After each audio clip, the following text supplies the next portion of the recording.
ఒక నీలిరంగు అందమైన బాత్రూంలో టోటో టాయిలెట్ బ్రషీ, టూత్ బ్రష్టక్కీ, రబ్బర్, డక్సోపీ, సబ్బుటియాలీ, తువ్వాలు బబ్లీ, షాంపూ ఆల్ కలిసి అల్లరి చేస్తూ ఉండేవి.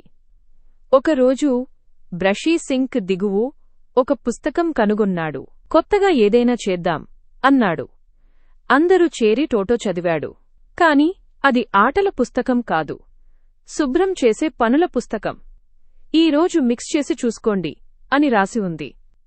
అవి దానిని తప్పుగా అర్థం చేసుకున్నాయి. డక్కీ టోటో తలపై కూర్చుంది. టాలీ టూత్ బ్రష్ పనిచేసింది. సోపీ అందరికీ షాంపూ పోసింది.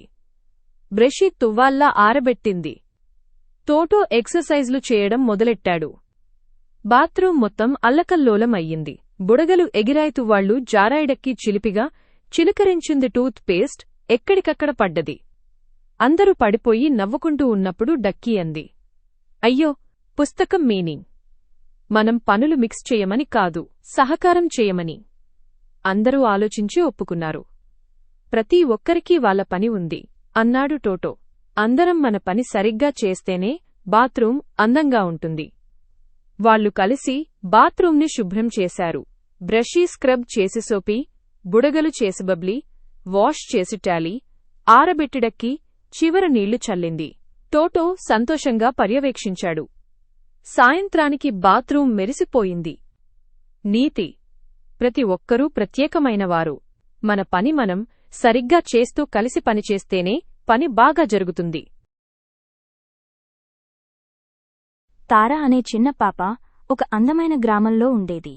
ఆడుకోవడం చాలా ఇష్టమే కాని చిన్న చిన్న తప్పులు తెలియకుండా చేసేది. ఒక ఉదయం రాజు అనే బాలుడు పుస్తకాలు పడేశాడు. తారా నవ్వుకుంటూ వెళ్ళిపోయింది. ఇది చూసిన గురువమ్మ చెప్పారు, మన హృదయంలో మొదటి వెలుగు దయ. ఎవరైనా ఇబ్బందిలో ఉంటే సహాయం చేయాలి. తార ఆలోచించింది. ఆ రోజు ఒక కుక్కపిల్ల గాయపడి సాబ్ సాబ్ అంటూ రోడ్డు పక్కన ఏడుస్తోంది. గురువమ్మ మాటలు గుర్తు వచ్చాయి. తారా దాన్ని జాగ్రత్తగా ఇంటికి తీసుకెళ్లి అమ్మతో కలిసి శుభ్రం చేసి ఆహారం పెట్టింది.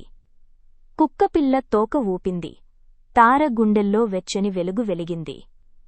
కొన్ని రోజుల తర్వాత తారా మీనా రంగు పెన్సిల్స్ తీసుకుంది కాని తిరిగి ఇవ్వడం మరిచిపోయింది. రాత్రి నిద్ర పట్టలేదు. అమ్మ చెప్పింది, నిజాయితీ మన హృదయాన్ని శుభ్రంగా ఉంచుతుంది. అప్పుడు మనసు ప్రశాంతంగా ఉంటుంది. తరువాత రోజు తారా మీనా దగ్గరకు వెళ్లి పెన్సిల్స్ ఇచ్చి క్షమాపణ చెప్పింది. మీనా నవ్వి హత్తుకుంది. తారగుండె లేత నక్షత్రంలా మెరిపింది. ఒక వారం తర్వాత గ్రామ శుభ్రత దినం జరిగింది. పిల్లలు ఆడుకోవాలనుకున్నారు. కాని తార ముందుకు వచ్చి చెత్త తీసి మొక్కలకు నీళ్లు పోసి చిన్న పిల్లలకు ప్రోత్సాహమిచ్చింది. అందరూ ఆమెను మెచ్చుకున్నారు. ఆ రాత్రి గురువమ్మ చెప్పారు, దయనిజాయితీ బాధ్యత, ఇవే నీలోని నిజమైన వెలుగుతారా. తార నవ్వింది.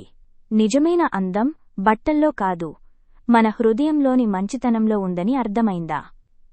నీతి: దయ మనల్ని మంచివారిగా చేస్తుంది.